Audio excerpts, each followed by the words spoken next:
A independência nos foi legada por Dom Pedro I e Dona Leopoldina. Todavia, passados quase 200 anos do heróico brado às margens do Ipiranga, a independência ainda não se fez plena, pois o povo ainda não conquistou a tão almejada liberdade.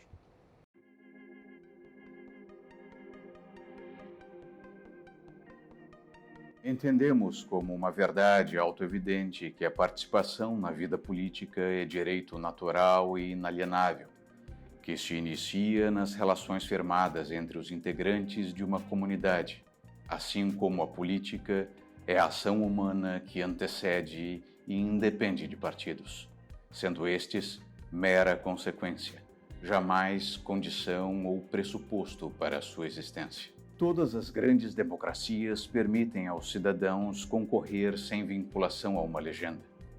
De cada 10 países do mundo, 9 admitem a candidatura independente.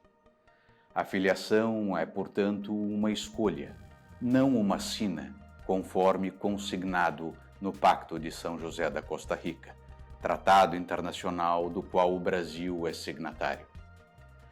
O homem, reafirme-se, é um fim em si mesmo, não sendo peça descartável ou sacrificável em nome de partidos, governos ou estados.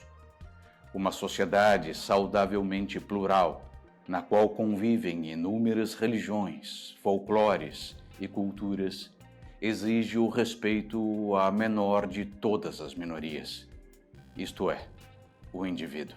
Apesar disso, vivemos sob uma ditadura partidária instituída ainda na era Vargas, pois são os mandarins das legendas, frequentemente desprovidos de representatividade, que decidem quem pode ou não se candidatar, bem como quando um parlamentar deve ser considerado infiel e terminantemente expulso de suas hostes. Neste contexto, o povo não vota em quem quer votar. Vota apenas em quem as cúpulas políticas deixam votar, o que falseia a democracia e é pequena a soberania popular. Isto decorre do fato de que, no Brasil, os partidos políticos detêm o monopólio privado da representação política.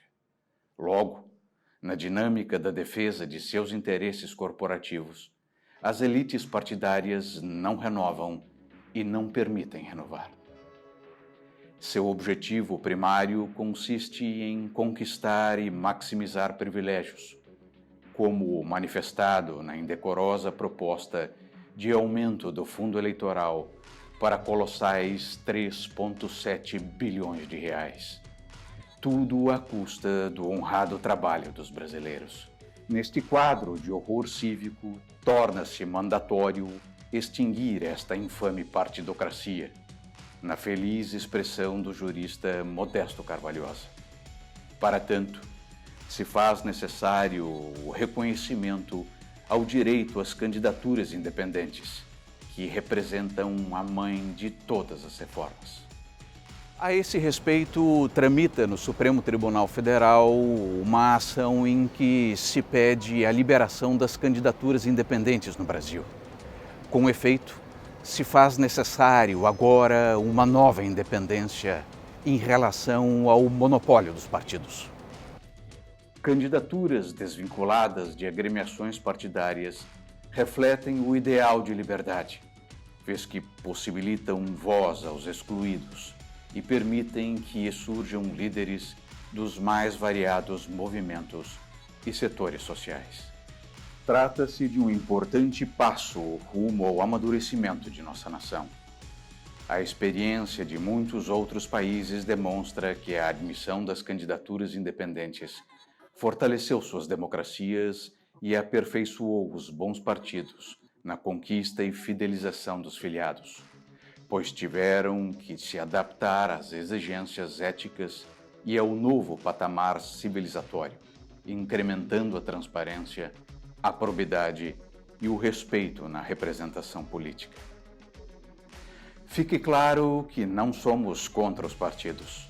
Entendemos, como afirmou a Procuradoria-Geral da República ao se pronunciar sobre o tema no mencionado recurso perante o Supremo Tribunal Federal, que não cabe aos partidos se arvorarem como detentores da função de organizações intermediárias exclusivas entre governantes e governados.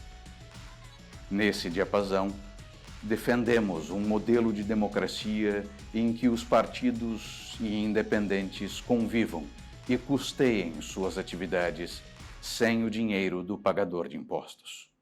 Por oportuno, como já afirmou em plenário o ministro Luiz Roberto Barroso, não se pretende negar o relevantíssimo papel reservado aos partidos políticos nas democracias representativas modernas.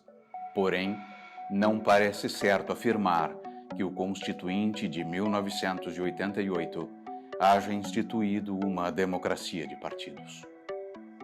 Dito isto, da Suprema Corte, nós, o povo, clamamos a coragem, a responsabilidade e a exata compreensão da inarredável dimensão histórica de sua missão.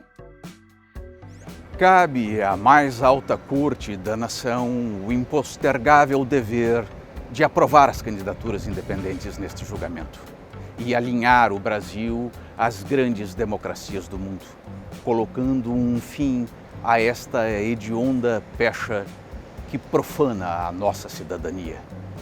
O Brasil não pode ficar do lado errado da história.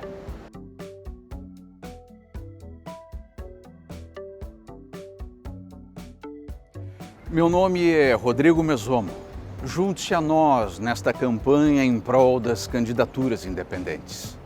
Eu lhe aguardo em nossos próximos episódios.